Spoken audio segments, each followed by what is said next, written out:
Welcome to another episode of the podcast known as Blending the Family. I am your host, Tommy Maloney, and happy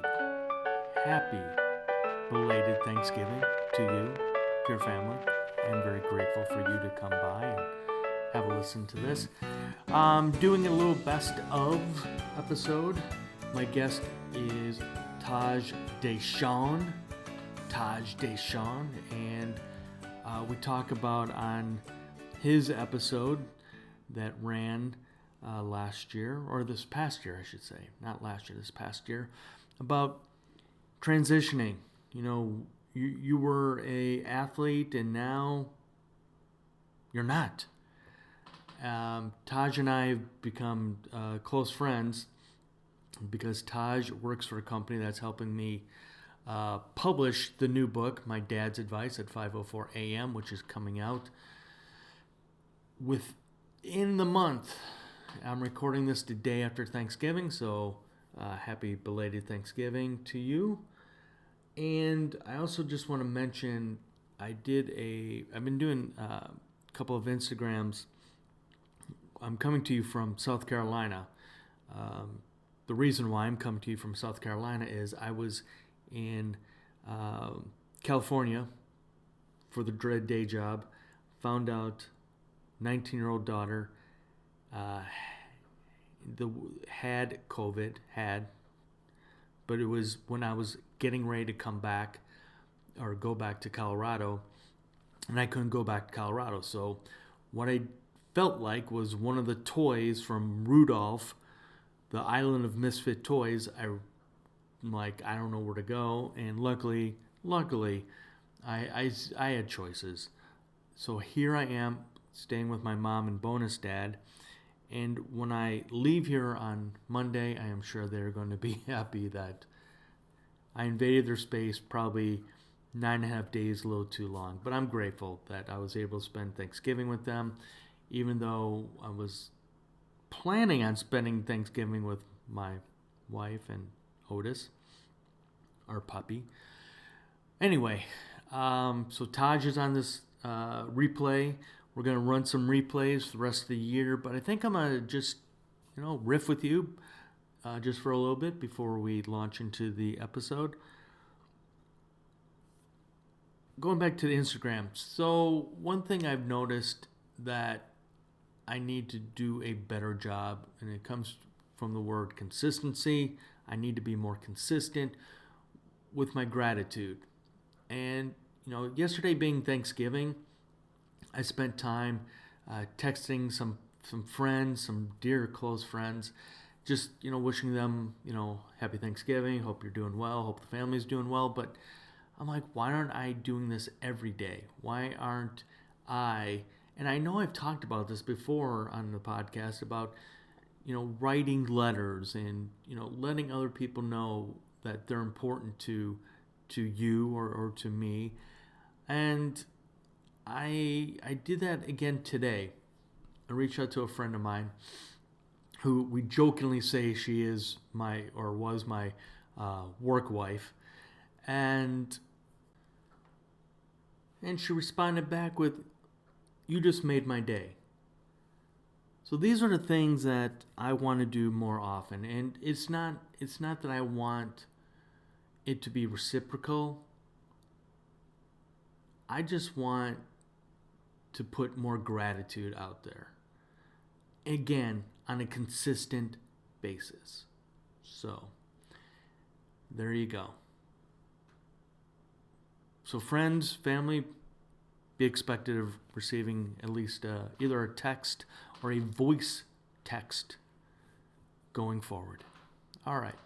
So as I said, we are doing best of until the end of the year, and this is a good friend of mine, Taj Dashaun, talking about how after being an athlete, and Taj was a former football college athlete. So how do you transition? How do you go from, being labeled as an athlete to now, I don't know, you have to get a dreaded day job?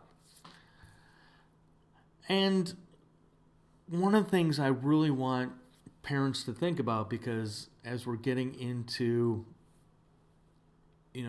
the end of the school year for a lot of our kids, how can we as parents help them transition from high school to college, or they're ending their college career? And so this was, I felt, a very important episode to have Taj on here and talk about transitioning into, I guess, the real world. So anyway, that's what I have for you.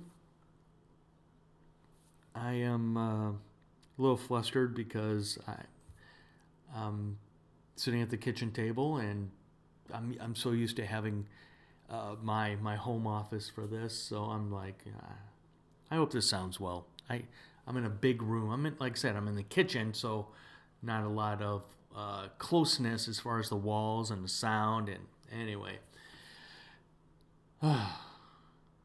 maybe it was because I had one too many cups of coffee. I don't know. Anyway, thanks for listening. I hope you have a great, great day. And here's my friend, Taj Dashaun, on this episode of the podcast known as Blending the Family. Take care. And as Terry Crews would say, your success is my success. I'm glad we're on here too. I've been looking forward to it. Oh, I'm just super excited that we were able to do this. And by the way, I hit the record button, so I'm Okay. letting you know. I think this is really good timing, uh, because of what is transpiring in the world right now, and this is why I'm very happy, even though we weren't able to connect right away and earlier. I think this is serendipitous as far as timing goes, because with your background, I think this is a perfect time for you to be on the podcast. I agree. I'm one of those people that believes that everything happens for a reason. So I think we're meant to be recording on this very day at this time. So I agree. So let's talk. Let's talk about your background first. You were, I'm from what I've seen, you were a pretty good athlete in the physical sense. How's that? physical sense, I like it. I'll take that.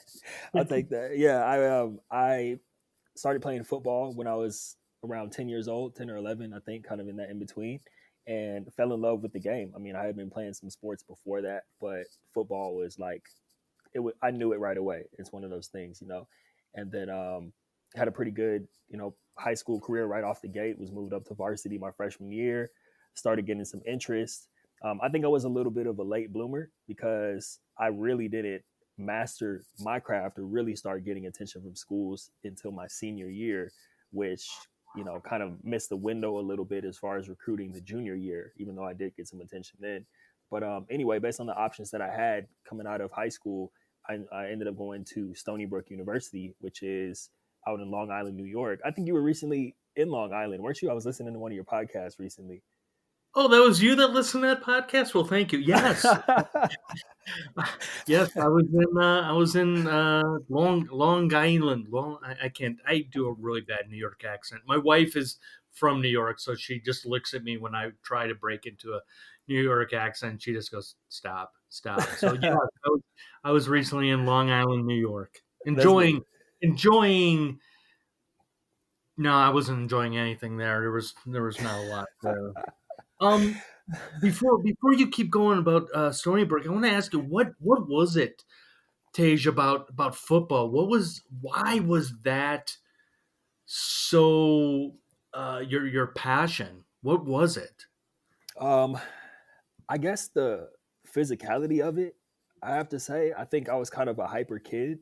So, I played basketball, played soccer, never got into baseball, but I played basketball, played soccer kind of growing up. And then I think and I was pretty fast too. So, I was always fast when I was playing soccer and had good breakaway speed, even though I only played 1 year of basketball. But I think just the speed of football and being able to be physical, because, I was just a wild kid. I had a lot of energy, and my brother and I used to wrestle and stuff all the time. So I don't know. I think that's honestly what it was. Like, wow, I can hit people and not get in trouble for it. You know what I mean?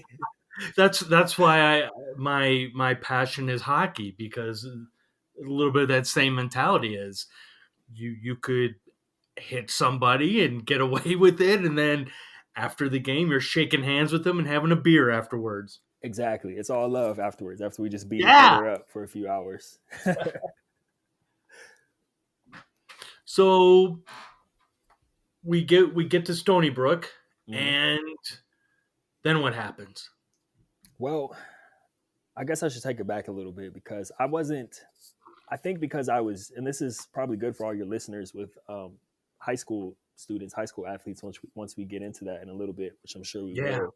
But in high school, when you're the best player on your team or one of the best players on your team, we had a few guys go play D1 football on my team, but as one of the best players, you're used to kind of being the man or being the woman or whatever, and living in that bubble where you're just the best. And then a lot of times once you get to college, everybody, of course, on their team was the best player in their area or in their city or at their school. Right, right.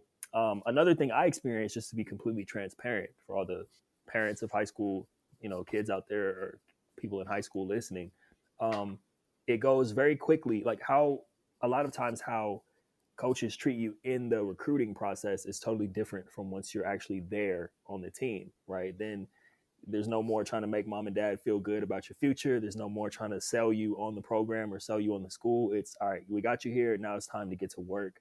Um, so it was a rough transition for me because number one, I grew up in Southern California, so I kind of never really left that area. I was just used to that, and then obviously being on the other side of the country in Long Island, as we say, it was it was a little bit of a culture shock for me at first, just because it was that combined with I had never been that far away from my folks for that long, and then the coaches who were kind of recruiting me and showing me love during the recruiting process switched up and were now screaming in my face and all this kind of stuff once I was on the field. So I was in shock, to be honest with you, at first. Um, but just to speed it up a little Why bit, why did you yeah. choose why did you choose going to the East Coast? Well, like I said, Tommy, I was kind of a late bloomer, so I didn't have too many offers going into my senior year. I did have a few of them. Like, I don't want to name the schools and throw them under the bus. I had a few higher tier D1 schools. It's just that whether it was location or I took a visit to the school and wasn't kind of really feeling the environment or the coaching staff. One of them happened to be a military school. I'll just say it. One of them was Air Force. Um, Oh, so, wow. so Colorado Springs. absolutely, yeah. Just I think the whole military environment wasn't something that I was interested in, to be honest with you, at the time at least. So didn't want to go to Air Force. And then the other schools, which I won't name, I took a visit to those areas, and they were in certain parts of the country where I was just like, nah, I can't see myself here. I would take visits out there with my family and all that, and kind of all of us collectively agreed this isn't necessarily where I envision myself being. And then it was interesting because I was trying to choose between these handfuls of schools. It was like 5 offers at the time, Air Force included. And then Stony Brook came in kind of last minute because I hadn't committed anywhere. And then so, that's when some of the smaller schools come in. And Stony Brook is still D1, but, it's a smaller tier D1 school, D1 AA. So some more like D1 AA schools started coming in and some D2 schools started coming in. And my thought process was, okay, I took a visit, first of all, and fell in love with it. Not necessarily Long Island, but spending time in New York City. And you'd probably know this. There's a train station on campus at Stony Brook, and it's only really like a 45-minute train ride to get into New York City. So Right. my family and I really like that. And, I enjoyed being out there for that aspect of it. And then I really, honestly, I guess being cocky back then, I was thinking, okay, well, I'm being recruited by these bigger schools, or I could kind of go to this smaller D1 program and be a bigger fish in a smaller pond, was my thought process at the time. Um, and that didn't end up being the case. But yeah, to answer your question, that's how I ended up going to Stony Brook. Can you talk about, because I'm possibly going to be going through a little bit of what you're talking about as far as campus visits. My son, who's currently a junior in high school, is talking about a college. what can you recommend to parents as far as what we should be looking at when we are making these visits? And yeah, as a parent, Taj, we want to be thinking academics. We want to thinking, are my kids going to be safe on this campus? Are they going to be able to eat? Things like that. I hope so. Yeah. I What get it. what Yeah, what can you give as a behind the curtain? How can we parents help ourselves during this process and help our kids at the same time? And again, I'm looking at this from my son wants to go play hockey. Now it's not going to be D1, but what can we do during that process, Taj, to help our kids out and again help other parents out? that's a great question, Tommy. And I love answering these types of questions because, obviously I got to see the recruiting process. And just for some context, when I was going through the recruiting process, my family and I, like my parents and I, we had absolutely no idea what we were doing. It was just kind of a whirlwind. We were excited that someone was willing to pay for me to go to college.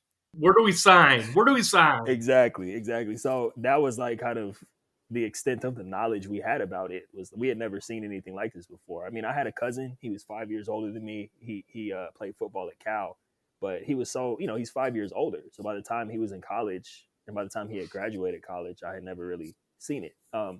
But to answer your question, my advice that I would give to parents going and obviously the athletes going through this recruiting process is to really try to think long term and to understand that this is a process that you're being sold during. And I don't mean like, oh, they're trying to sell you, look at it with like a skeptical eye or be cynical about it.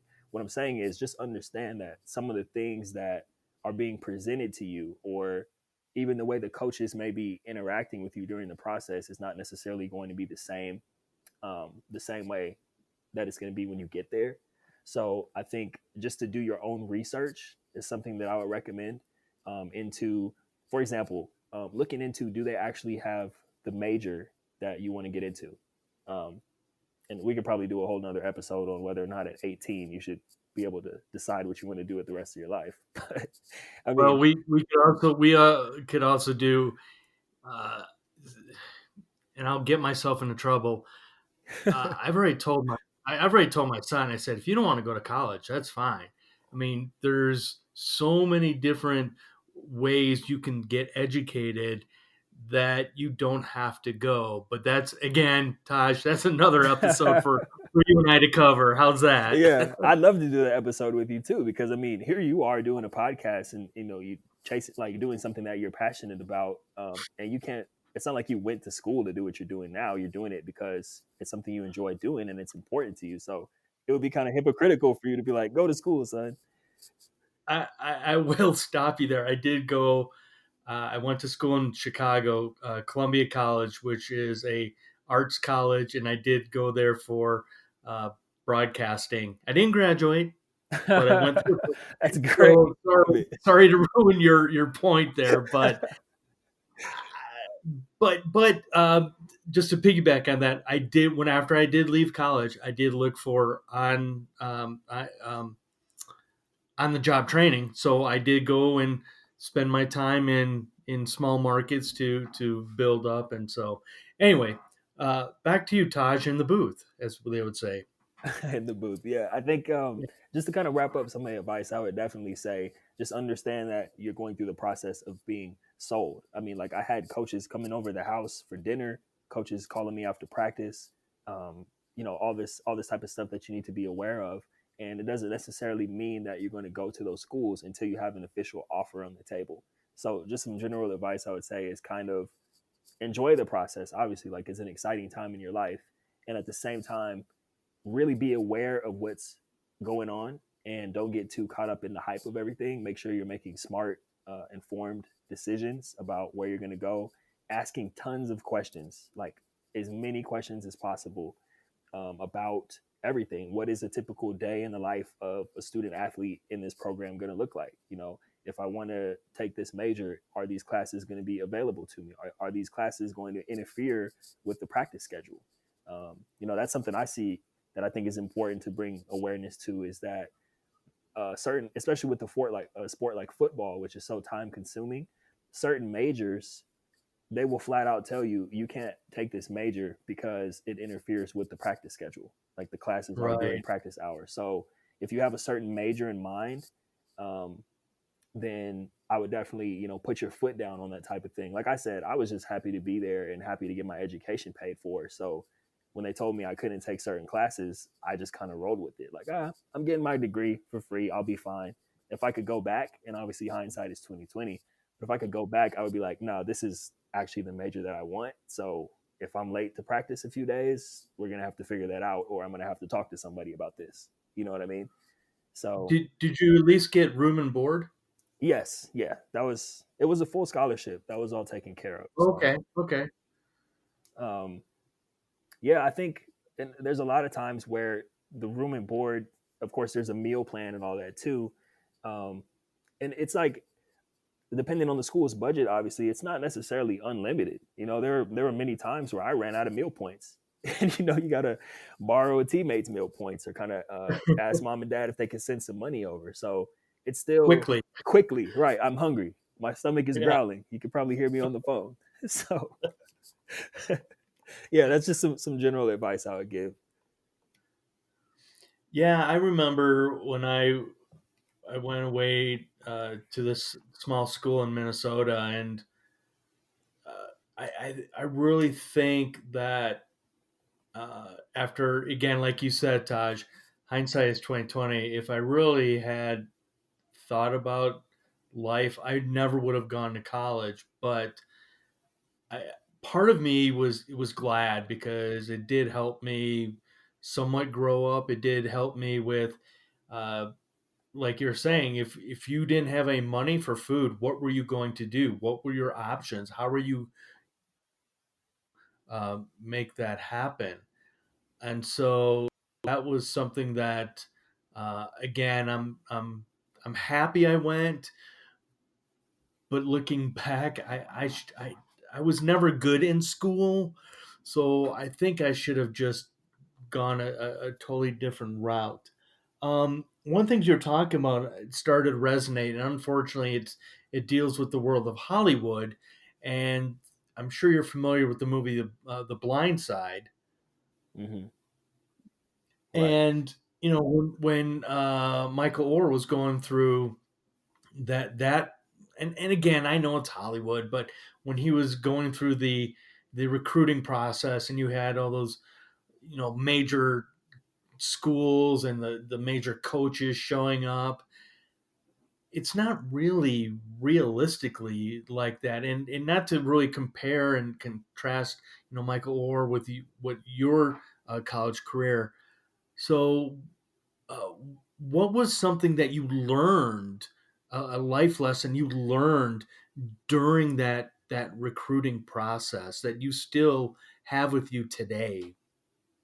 That's a great question. And actually, I never thought about this before, Tommy, but the example of the blind side is actually, like you said, it's Hollywood, but that's actually a really good example.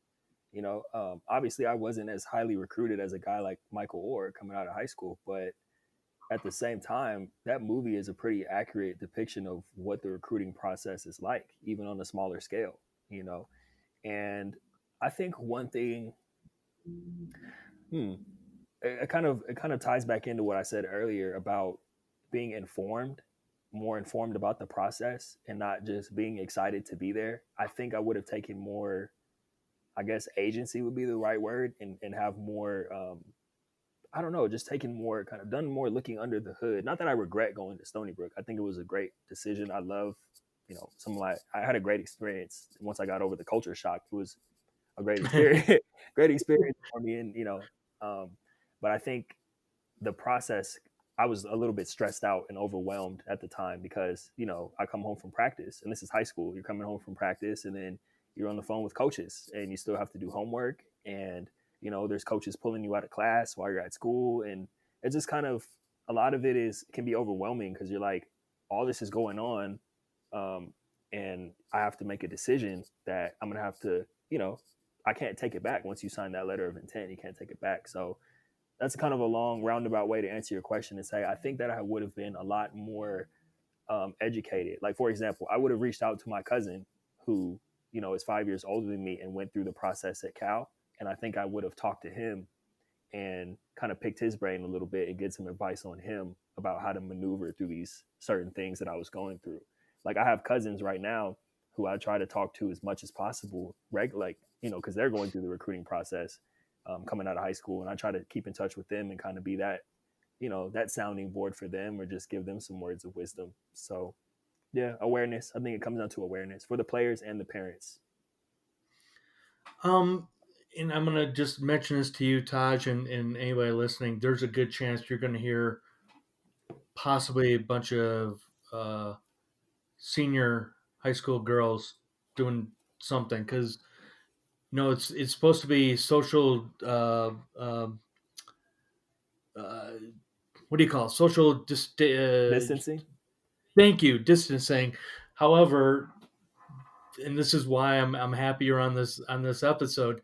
They're all working out together right now in our basement, and so my bonus daughter Becca said, "Hey, the girls are coming over." I'm like, "Hey, great! I'm recording." So if anybody hears any girls doing exercise, screaming, or whatever, that's what's going on in the house. It's probably good you clear that up because Yeah, people's imaginations might be wandering. Like, what does Tommy have going on at his house right exactly, now? exactly. Hey, speaking of parents, so how can we parents? So I'm gonna try and be in your parents' shoes as far as when you were getting ready to go to the East Coast to go play football, go get your education. But how can we parents support not only our kids' dreams, but at the same time not not crushing them? So, for example, you know I mean, when I was growing up in Chicago, my dream was to be the starting catcher for the Chicago Cubs. Later, did I realize I couldn't hit a fastball to save my life. Um, so, how can we support our kids, especially as they're getting older, especially at the high school level, where they see these professional athletes, they see the money being made and the bling and the clothing and the cars, and they're like, I want that. But realistically, they can't make a jump shot to save their life, or um, in the world of hockey, they can't skate, something like that. How can we parents support our kids and their dreams as they start progressing out of high school and looking at at their own big picture?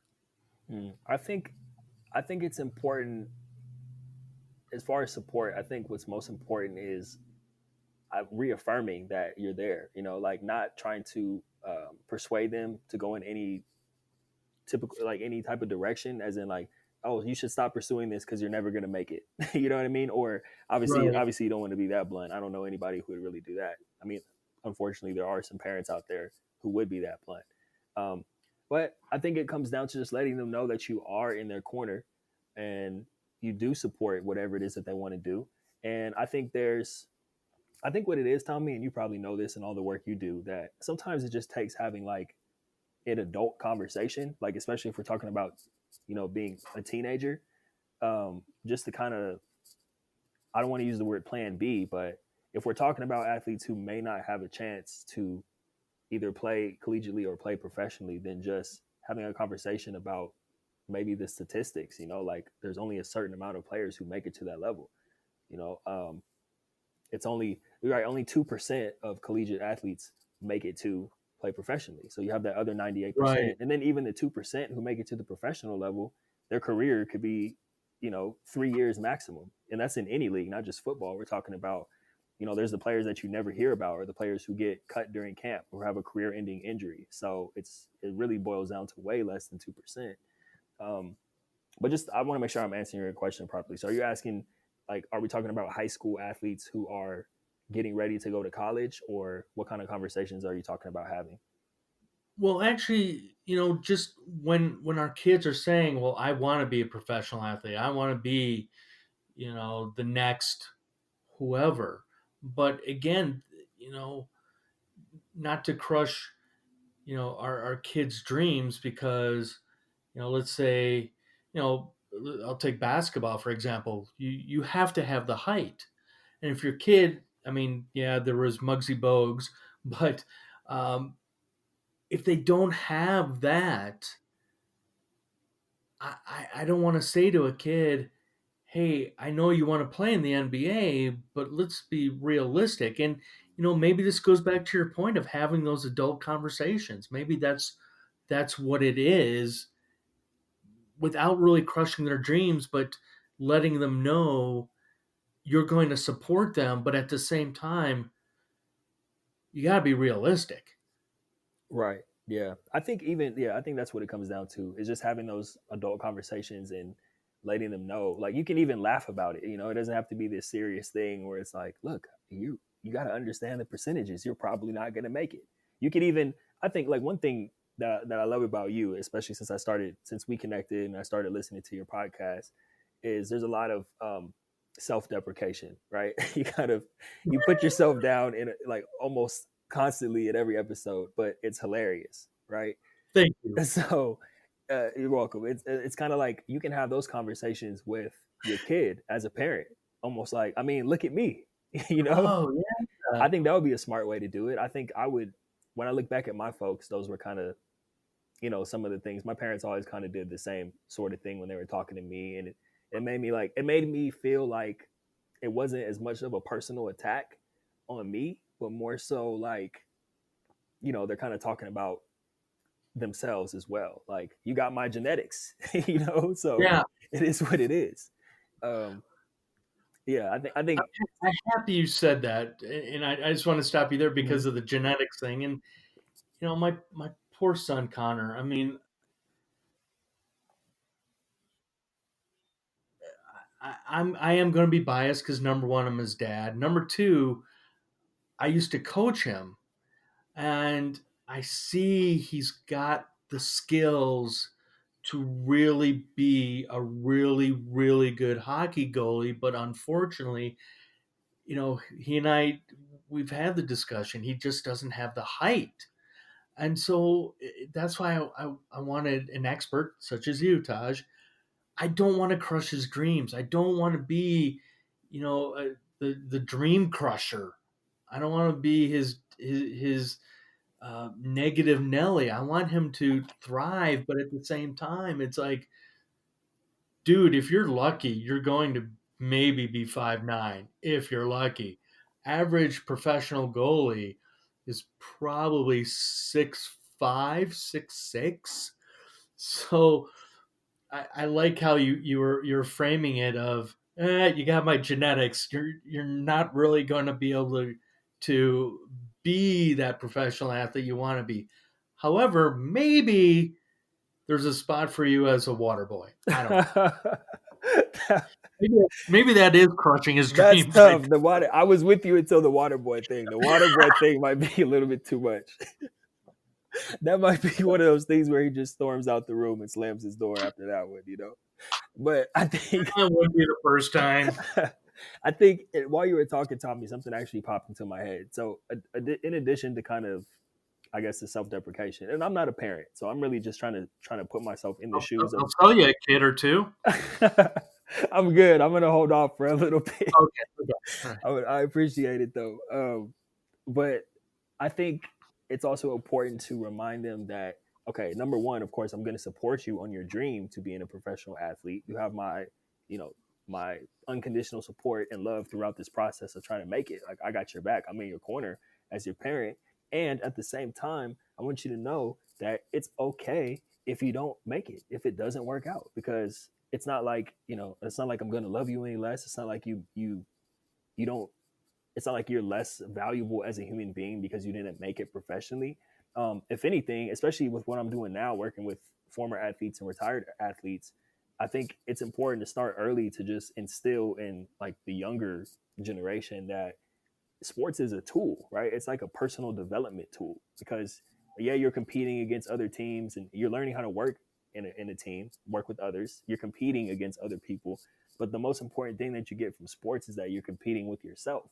So like no matter what sport you play, no matter how far you make it, whether your career ends in high school, you play collegiately or you play professionally, it's still a tool that you can use throughout the rest of your life. So I think just kind of sharing with your kids that it's okay if they don't make it, like, and having them understand that it's okay, not just with you, but getting them to understand that it should be okay for them too if they don't make it.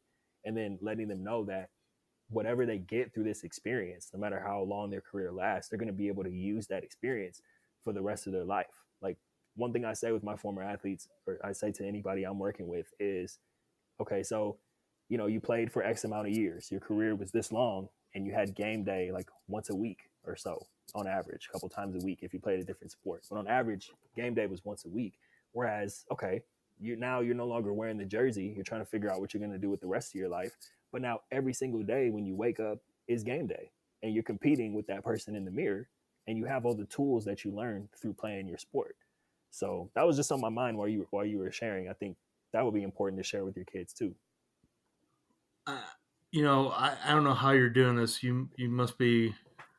I don't have much of a mind, but you must be reading what's left, because the next question I really want to ask you, and you started going down that path, so this is going to be a beautiful transition. Is so with what's going on in the world right now and social distancing, a lot of schools are closed, and because of that, they've had to switch their education to online learning, video conferencing learning, but at the same time, this their sports are gone, and how it's rough. So, and we're going to get into your work, and I think this might be a good segue into your work. How can we help our young athletes right now who don't have a sport because of what has transpired in the world?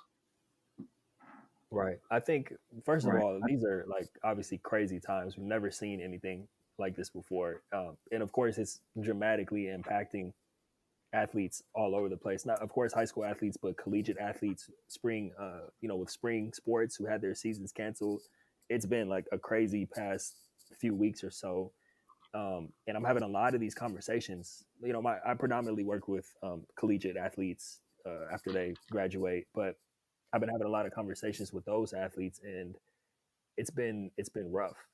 Obviously because I mean they're never going to play again, even if they extend the eligibility for collegiate athletes, which is a complicated process in itself.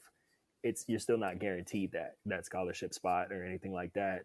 And a lot of people, to be honest with you, Tommy, at least at the collegiate level, they're ready to move on. They're just like, this sucks. I can't believe this happened, but I'm not going to stay in college for another year. Like I'm on track to graduate. I'm ready to kind of get my life started. Um, Sorry, I went off on a tangent, but back to you. You're good. You're good. Um, Well, welcome to the podcast, because I do too. As the train keeps going, sometimes I just go off the tracks. yes, sir. Yep, that's why I knew we were gonna have a good conversation. So at least we're on the same page. Yeah. But back to what you initially asked me. I think for high school athletes who they don't get to play the rest of their season, they don't get to have a proper graduation in May or whatever that looks like.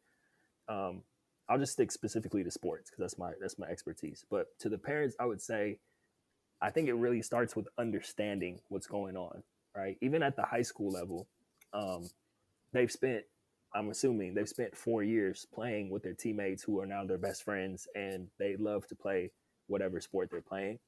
And to understand that what they're going through is not just, oh, I can't, play with my ball anymore. Oh, I can't see my friends, or oh, I miss, playing games. It's a lot deeper than that. It's actually, it could be even at the high school level, a loss of identity.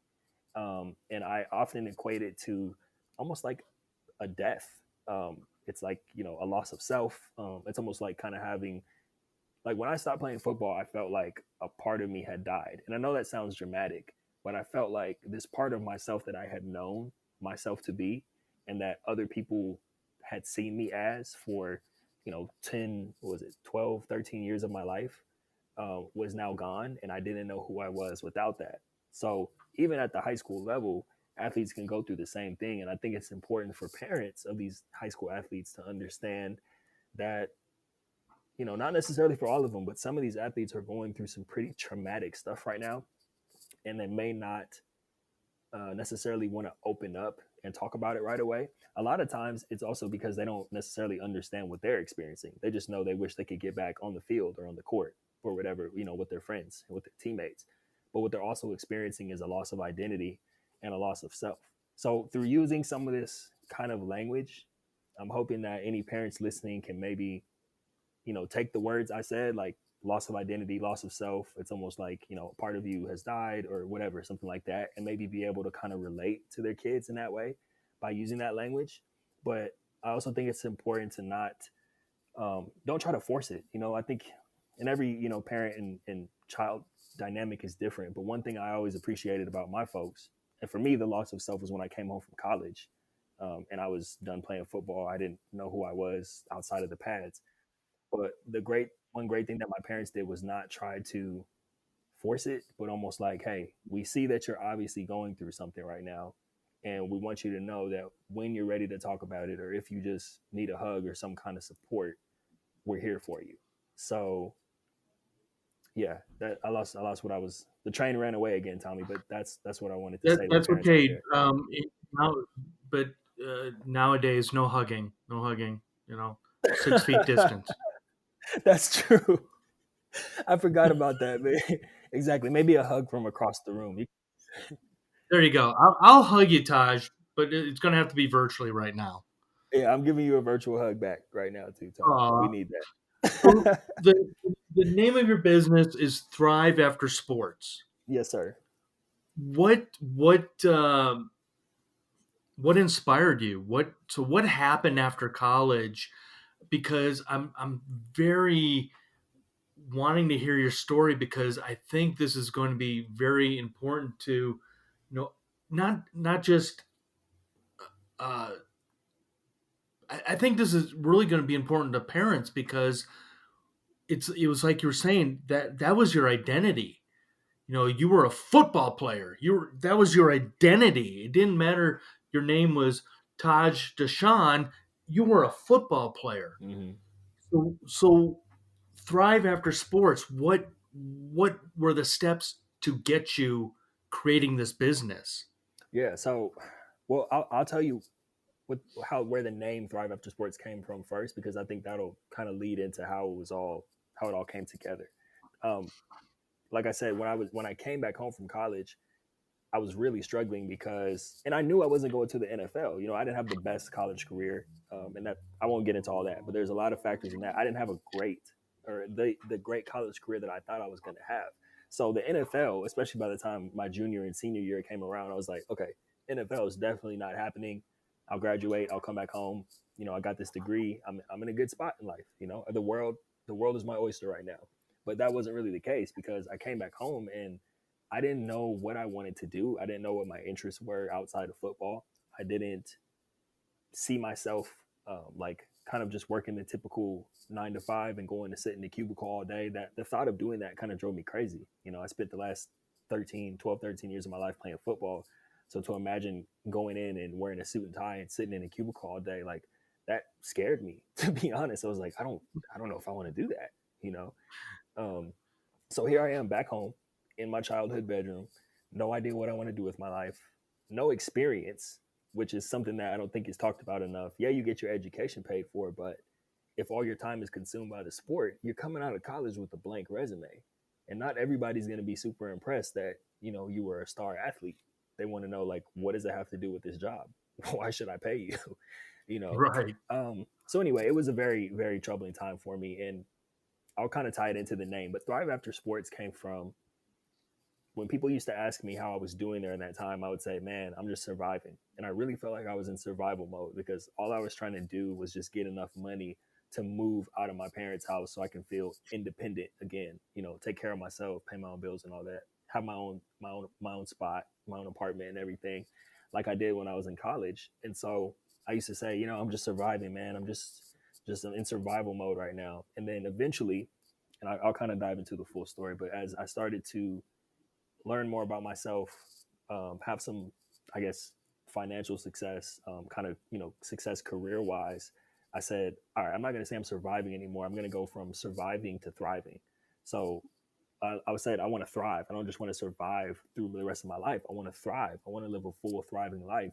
And so when I started Thrive After Sports, it was only natural.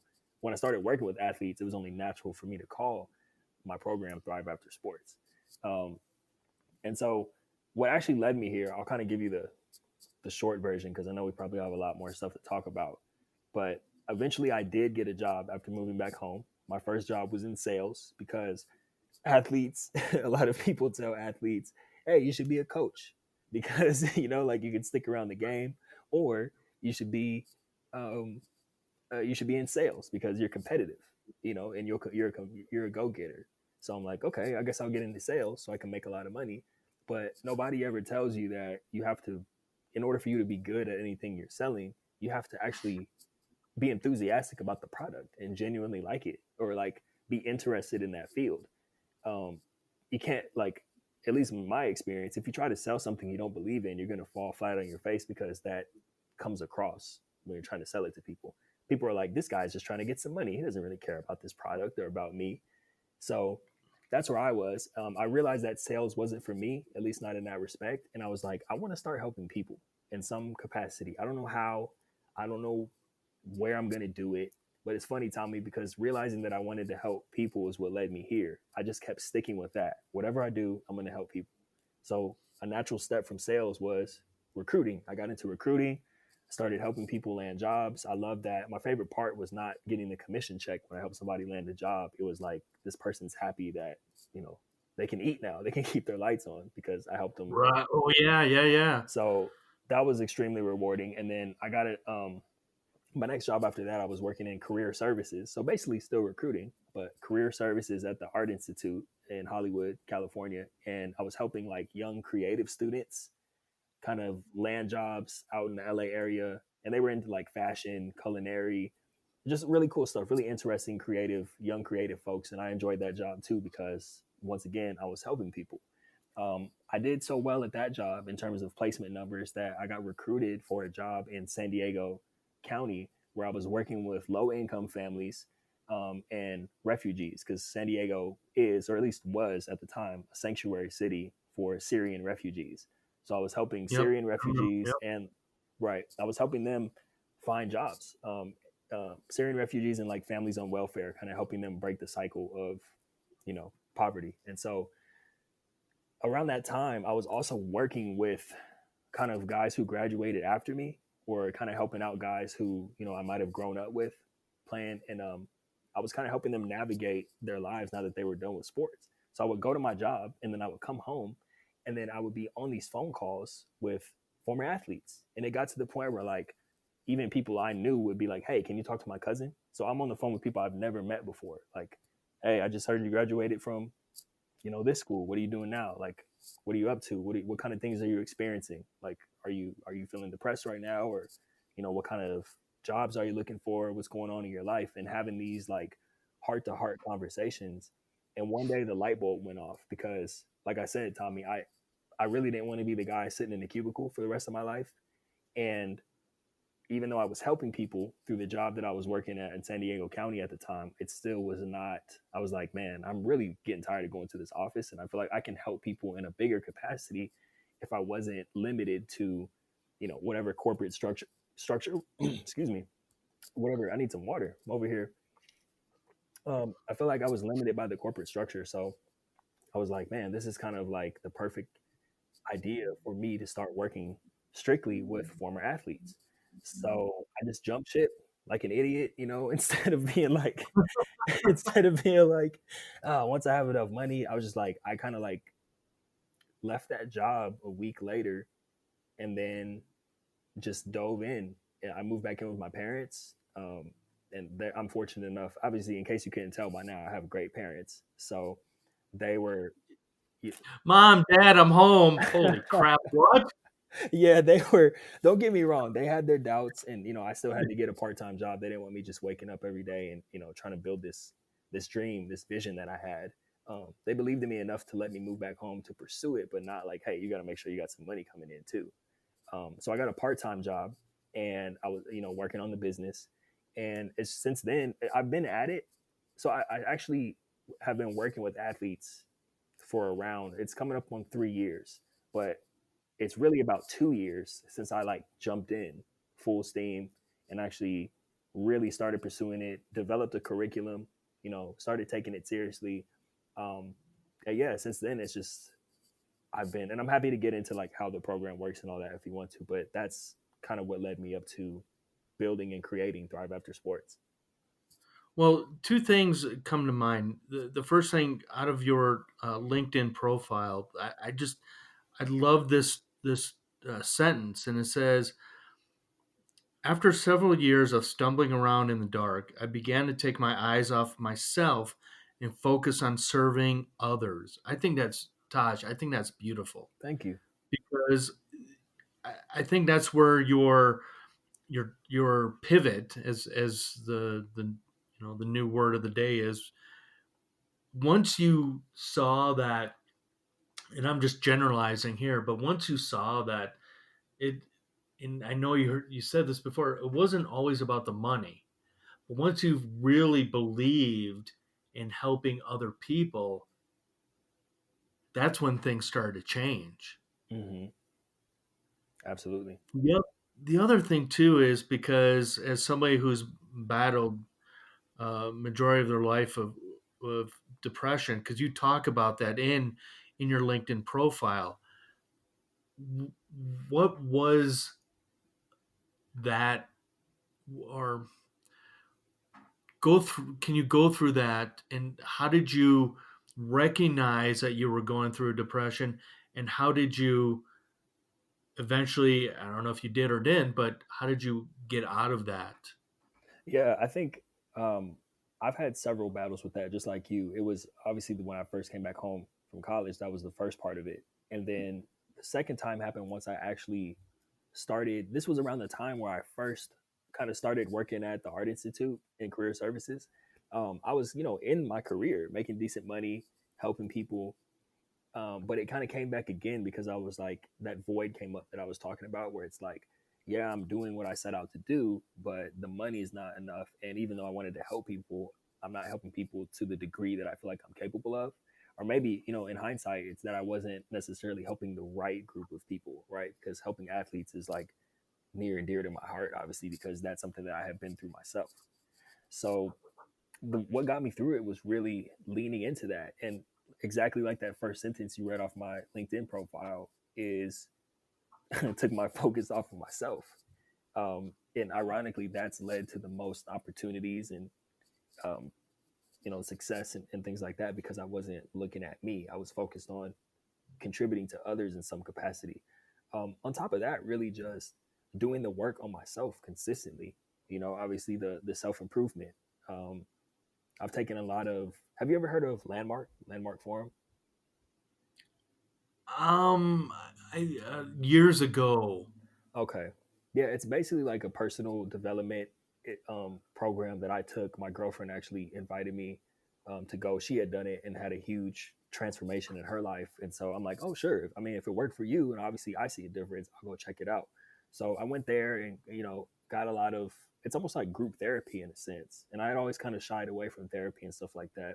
But to answer your question, what got me through, number one, is, and not that I still don't have my bouts with it from time to time, today, but I always remind myself that if I'm feeling down on myself, it just means that I'm really not playing a big enough game. And I need to like take my eyes off myself and start looking at how I can contribute to other people. So that's the first part. Contributing to other people got me through. And then I'd say the second thing, or maybe the first thing, I don't think one is more important than the other, but really doing the work on myself all the time, like looking at the ugly parts of myself that I need to face and overcome, and really trying to, chip away at those things and operate from my highest self at all times, if that makes sense. What are those ugly? Um, it's tough to say. I think I think the ugly parts of myself, I'll just talk about recently because there's been many over the years, obviously, but ugly parts of myself in terms of self doubt or, fear or imposter syndrome. Like I have the vision that I had for what I wanted to create, which is working with athletes, is in full effect. I'm actually doing the vision that I had for myself when I was, sitting in that cubicle and thinking like I'm gonna quit my job and just do this. And it took a while to get here, but I still have a little bit of imposter syndrome from time to time. Like, I'm only 28. Like, who am I to be operating a business, or who am I to be, you know, on a podcast right now getting interviewed about my life story? Things like that I think pop up. It's really all internal, just kind of um, yeah, that's a good question. There's a lot of them if I really looked, but I have them under control. The demons are I keep the demons at bay and they're under control, and I do that by intentionally keeping them in check and also helping other people so that I'm not sitting around thinking about myself all day. You know, Well, you bring up a really good point because since you are dealing with former athletes, even professional athletes, professional actors, actresses, um, they go through imposter syndrome because they're waiting for somebody to tap them on the shoulder and say, "Yeah, this has all been a joke. You're done. You're out of here." So I can see why it.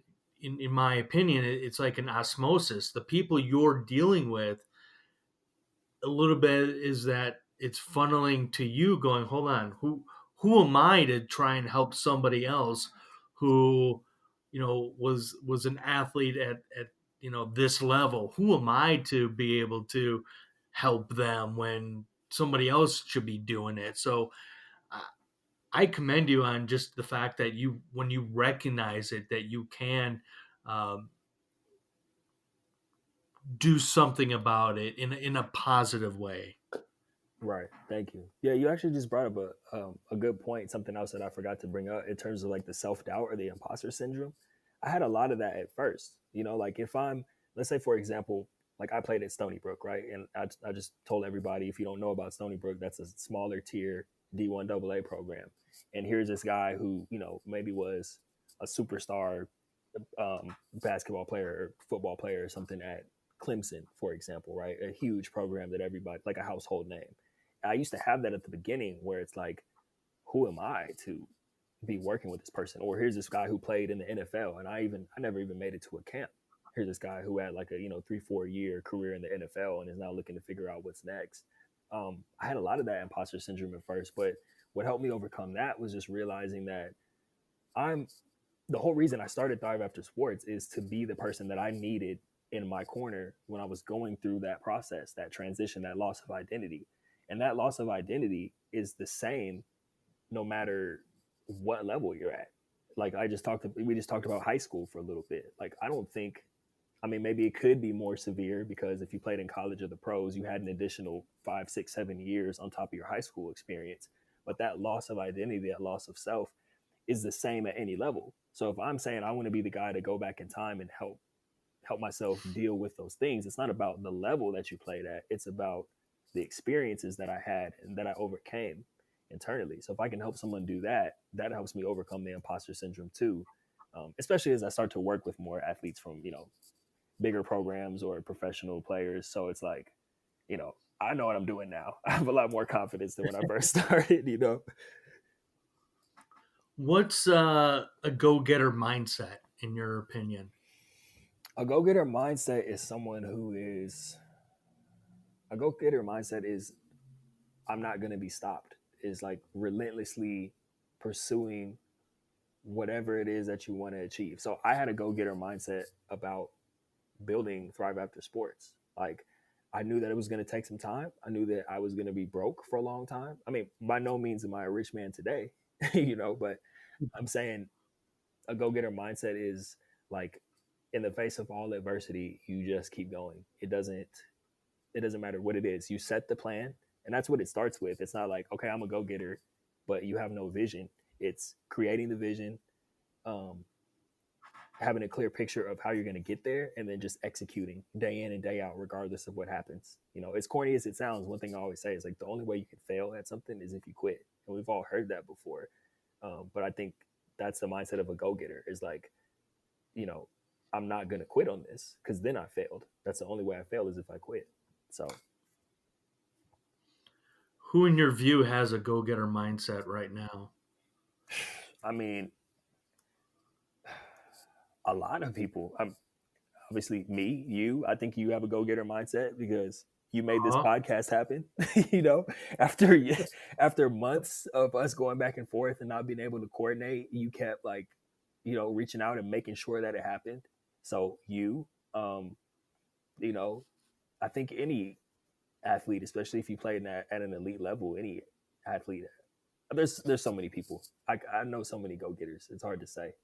Are you asking? But can a go-getter mindset, even though they're at a professional level, and maybe let's use football as an example with the 53 man roster.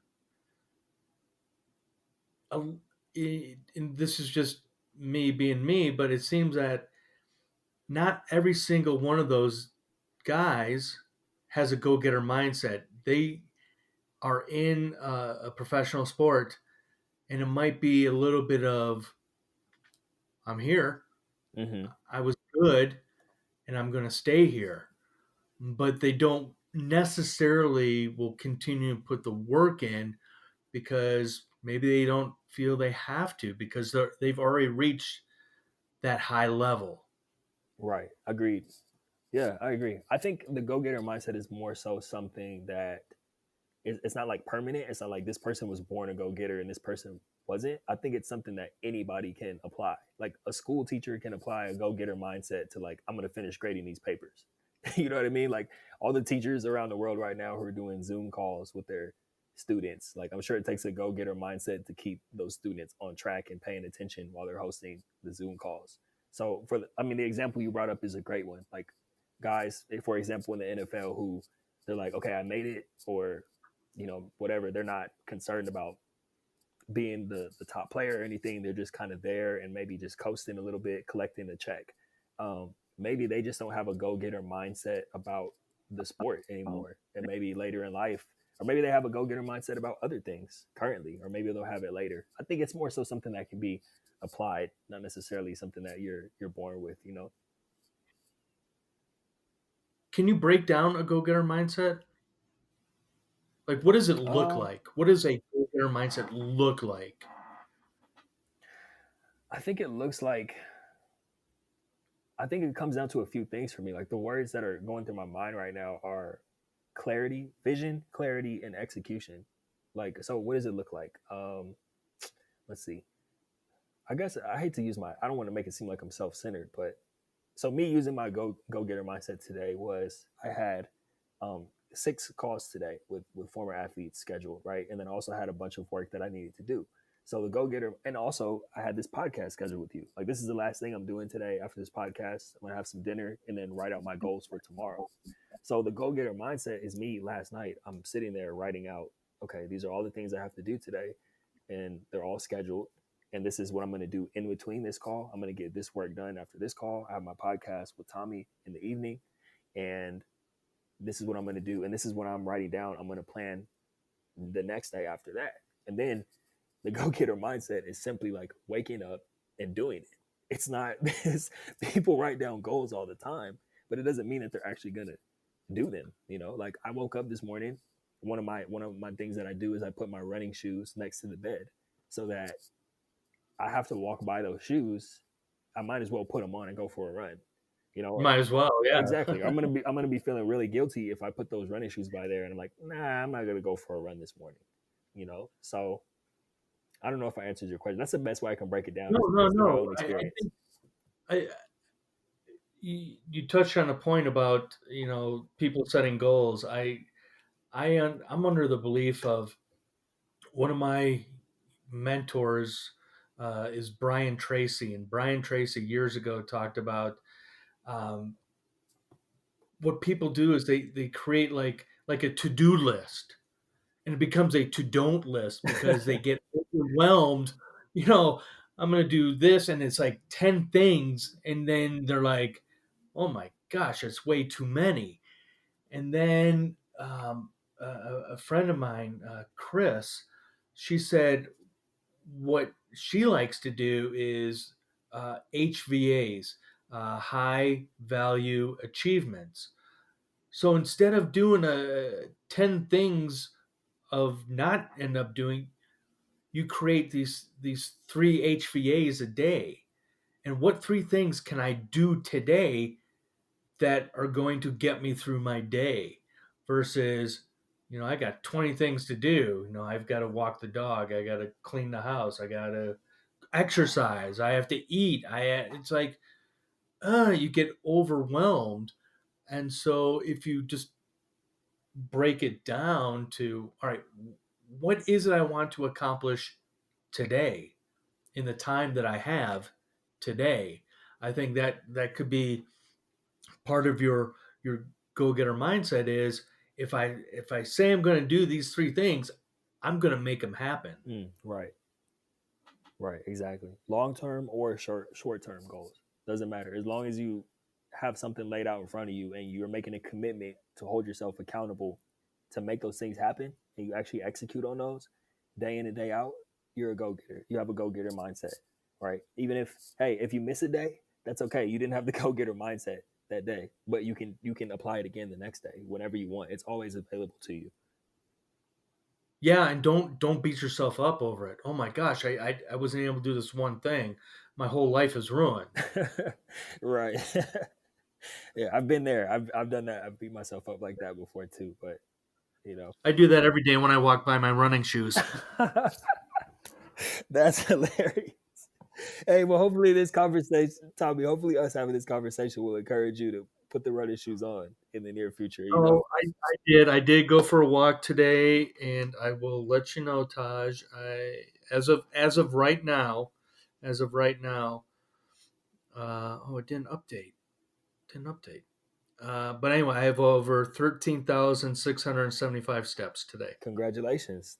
You probably Thank took you. more steps than me today, and I went for a run. That sounds like a lot of steps. I, I had to. I just had to get out of the house. I had to get out of the I house. hear you. Just I've got this.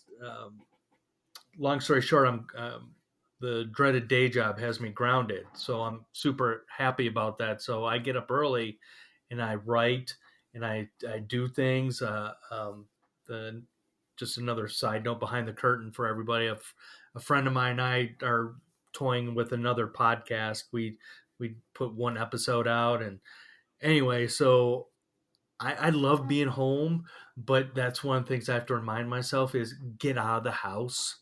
And I did that today. It's a beautiful day here in northern Colorado. Um, there we go, Taj. The the train went off the tracks again. Hey, I'm Um, listening. I'm listening. uh, I want to honor your time, but do you still have a little bit of I time? do. Yeah, I'm good. Awesome. Um, because of the way you've built your business, and I want to tie this into the way of the world right now. And one of the things that you do for Thrive after sports is you help former athletes with looking for work, building businesses. How can how can Thrive after sports help the non-athlete right now, the people that are going to be needing to look for work or wanting to build a business? What can what you've learned building your business, what can advice can you give to those people that say, you know what, I'm tired of working for the man or for the woman, I want to do my own thing. I think the best advice I can give is to come up with a plan and don't think it's going to happen overnight. So if you're someone who is working a typical 9 to 5 and you're like, okay, I want to start a business, you got to like, I'd say honestly, minimum say this is going to take 5 years. And that's minimum, right? It might happen sooner. Like it could very easily happen in 6 months or a year. But if you just go into this thing with the mindset that this might actually take me 5 years before I'm able to walk away from my job. Like, don't be an idiot like me, right? Like, don't. I wouldn't be here if I didn't make that move. But I wouldn't advise, some of the things that I had to go through to anybody. I had to move back Well, in. hold on. I'm gonna interrupt you. Okay. By the way, on this podcast, only me can do the self-deprecating humor. No, not the guests, because my guests are all brilliant people, Got such you. as yourself, Paige. So, um, but if you hadn't gone through, those life lessons, if you hadn't gone through, being an athlete in high school and then, doing the college tours and then ending up in New York going, oh my God, snow? I want to go Right. back to San Diego. Which, Exactly. which I gotta tell you. All right, speaking of train off the tracks, my uncle went to school at Marquette University, which is in Milwaukee, Wisconsin, Hmm. and we all grew up in the burbs of Chicago. And he spent 2 years at Marquette, and then he transferred to USC, and he never looked back. So I'm amazed when people go from the West Coast to the East Coast, and I'm going, why? It's it's beautiful on the West Coast. It's gorgeous over there. Anyway, I digress. But again, if you hadn't taken those twists, turns, roadblocks, what have you, you would have ended up where you are today, possibly. That's very true, and I do agree with that. And I think when I'm giving advice to people, I do try to, like I said, not be, I don't want to be self-deprecating again, out of respect for the other guests that you've had on your podcast. But I think I try to, like anybody I'm working with, right? I try to advise them if they do want to start a business, and we're kind of starting to talk about what that's going to look like and how we're going to do it, or I'm connecting them with people who can, be other mentors to them throughout that process. I definitely try to advise them to do it the smart way, to have some income coming in while you're building on the side. When you get home from work early in the morning, on the weekends, definitely got to sacrifice weekends. There's no more going to the movies or, hanging out at the bar. Like if you're trying to build something, you got to be serious about trying to build it. It's not going to build itself. Um, at the same time, excuse me, at the same time, I don't think everybody's built for what I had to go through. Like I had a guy right now, I'm coaching him on how to build a business, or the specific type of business he wants to. I actually need to, excuse me, train went off the tracks, Tommy. I actually need to connect you two down the line because he wants to help um, educate, ironically enough, high school athletes about the process of getting recruited and kind of like the do's and don'ts because he had such a rough recruiting process. So he's starting a podcast around it and launching the website, but I'll connect you guys when all that happens. Um, Perfect. but anyway, this particular guy, right? Um, I was advising him to build on the side, but he quit his job. He just like couldn't take it anymore and left. So now he's going through a little bit of a situation, trying to figure out income. And but I think what it does is it kind of makes you desperate to start getting income from the business. And I think that's kind of scary at the beginning because you're just building it, especially if it's something that you're doing. Like you have a vision for something that you want to see in the world. It put me in a tough spot because it's like I'm doing this because I want to help people, but like I'm living back home with my folks. My car just got repossessed because I quit my job too soon. It's like I don't think I would want to go through that again. But at the same time, like you said, it brought me here. So, even though the guy I'm working with, I advise him to have some part-time income coming in and he quit his job. It's like, who knows? Maybe he's built for it. And so far he's still putting the work in and making things happen. So it seems like he is, you know. Um, but yeah, I think just to kind of take it back to your question, advice to non-athletes or just people in general who are tired of whatever they're doing day to day and they want to start something, it takes a lot of reflection to figure out what you want to do. That's the most important thing. You don't want to be like, I'm going to do this because it's a quick way to get rich and I can make a whole bunch of money and leave my job. I don't think anyone, it may seem like a good idea at first, but in order for you to build something, you're gonna have to put a consistent amount of work in. And if it's like, I can't stress this enough. If you're just doing something for money, that's enough to get you started, but it's not enough to keep you going when things get tough. You know, because a lot of people, once they don't see results right away, especially financial results, they just drop off. They quit. You and I both know how many like podcasts are out there where people started and then they just stopped. No more episodes one day because I don't know, they thought after like 17 episodes they were going to be getting sponsors and stuff. I don't know. Right. So we see it every day. I have a lot of podcasts that I used to listen to that I really enjoy, and then they just stop dropping episodes all of a sudden. And you're like, I see what happened there. They were looking for, quick results. But whatever it is that you do, my advice is to spend a lot of time thinking about what are you willing to spend a lot. Like, what would you, it's the old kind of cliche advice, like, what would you do for free? Right. But I like to flip it to say, like, what are you willing to do and put a whole bunch of work in for potentially years and still be broke at, just to like, still not be making a lot of money doing this thing, but you still enjoy the process of doing it. So spend a lot of time reflecting, even journaling, or here's some good advice. I always ask people, you ask the like three closest people in your circle, and you ask them, what are my strengths? And you want to write this stuff down too, write down their answers. You ask them, what are my strengths? What are my weaknesses? And don't let people off the hook with weaknesses either. You got to make sure that when you ask someone close to you, tell them that you need some weaknesses so you can be aware of these things. Don't let them say, oh, you're fine, you're perfect. Especially if you ask your mom or somebody like that, Oh no, my mom would too. No, no, no. she would let you have it, Tommy. Your mom Oh would let you yeah, have it. my mom still lets me have it. Mine too. That's good. It's necessary though. We need that. We It need that. keeps us grounded. Exactly. Yes, sir. So yeah, so strengths and weaknesses. And the last one is, how do you envision me making a contribution to the world? That's a deep Ooh, question. I like that. Right. So you'd be surprised, especially if you're asking, you want to ask at least like three people closest to you. If you ask them those three questions, especially the last one, how do you envision me making a contribution to the world? And you write down all their answers, that gives you feedback, like immediate feedback from the people in your environment. Because these are the people who know you best. And they're telling you directly, like, hey, this is, or these are the ways that I see you making a contribution. And you can use their insight and kind of your own, you know, self-reflection and self-discovery to look at how you can use that to make a business, because you and I both know, Tommy, like all a business is solving a problem for somebody. So if you can get feedback about how you can make a contribution in a way that you enjoy doing, whether it's independent or you're assembling a team of people to do this, then I think that's a really good place to start.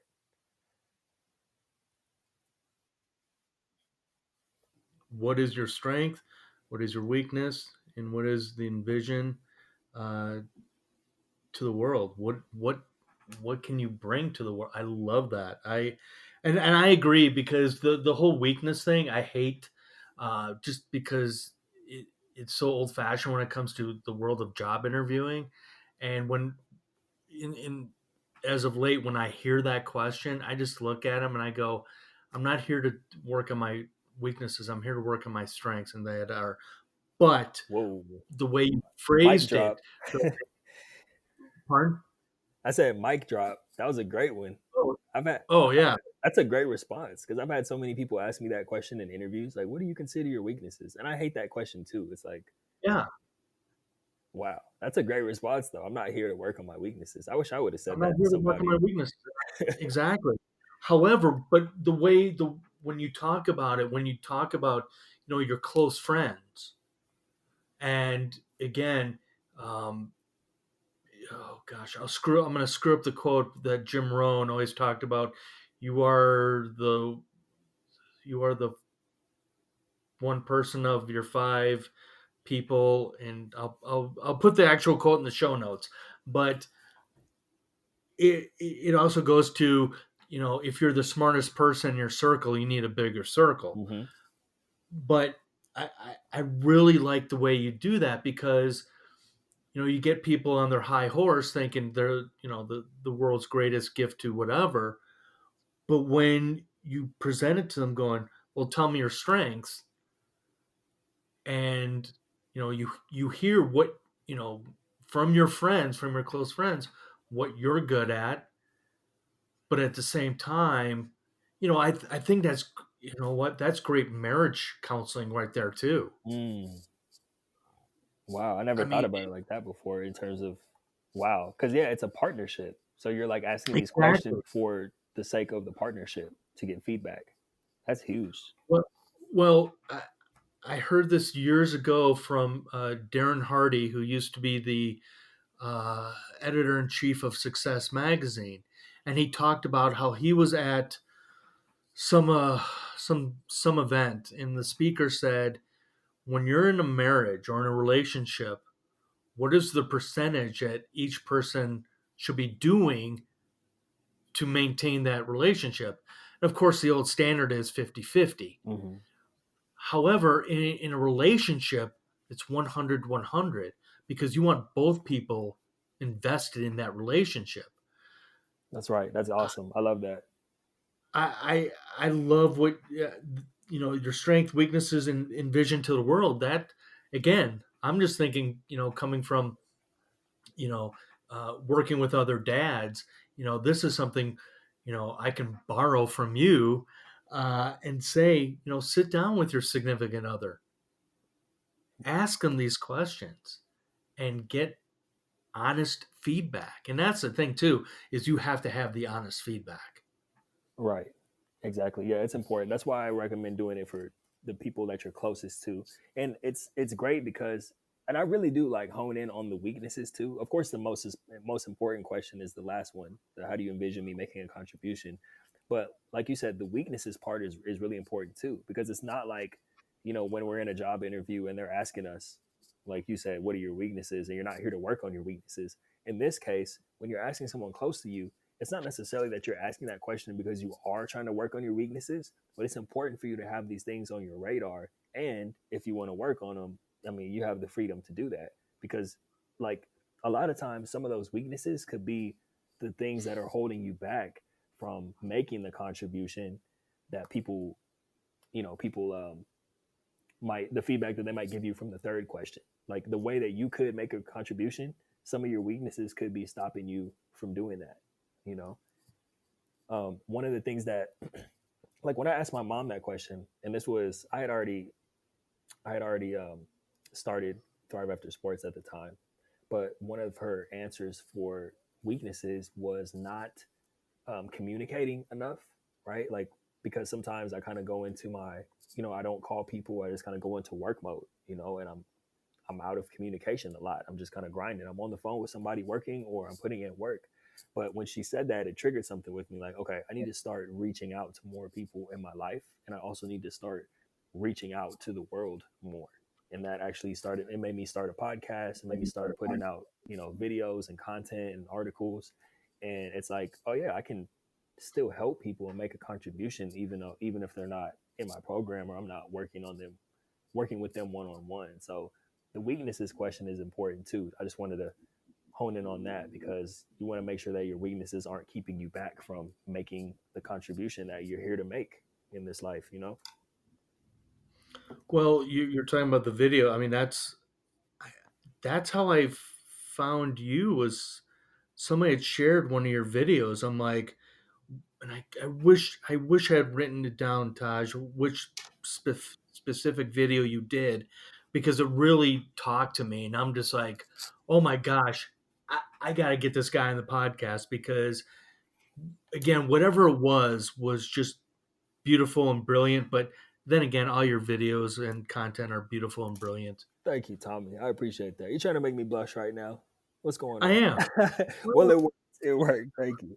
But yeah, I have it, and it's cool though because like, for example, me putting out, and thank you for your compliments. I really do mean that.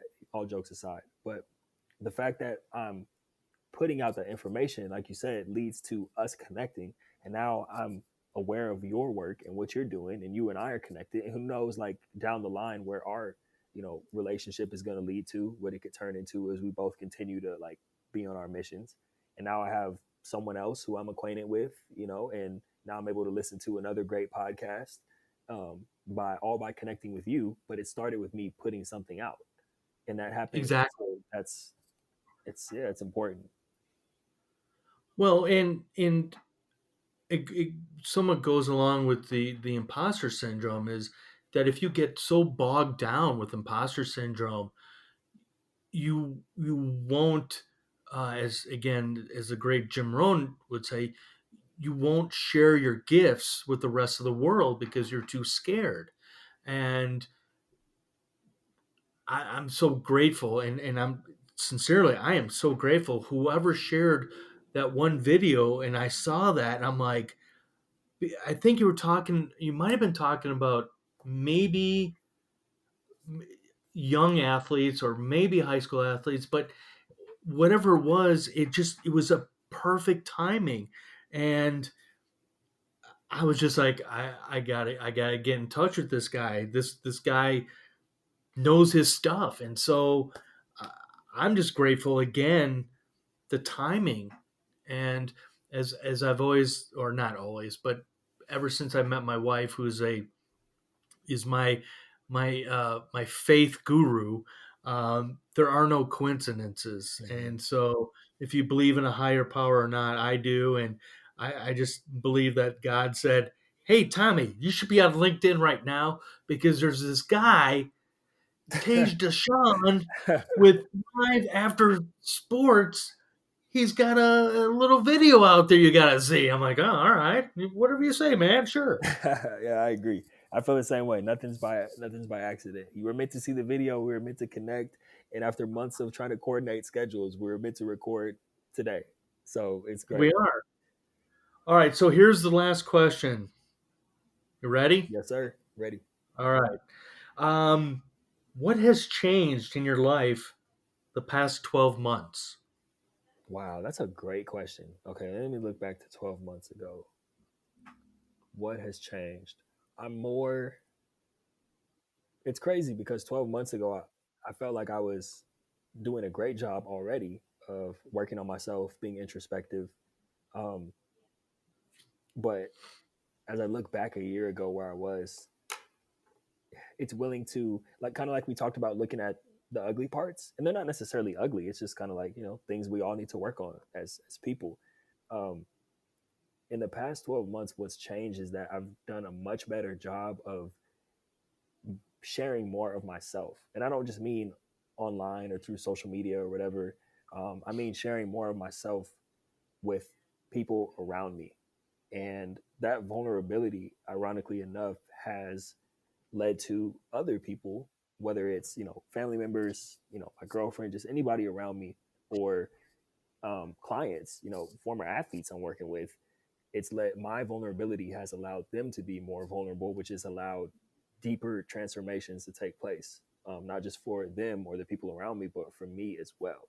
So to bring it full circle, that what's changed is me being able to take a deeper dive into myself and look at the parts of myself, look at the weaknesses, so to speak, and be able to improve upon those, um, so I can just be the best version of me for the people that I'm serving.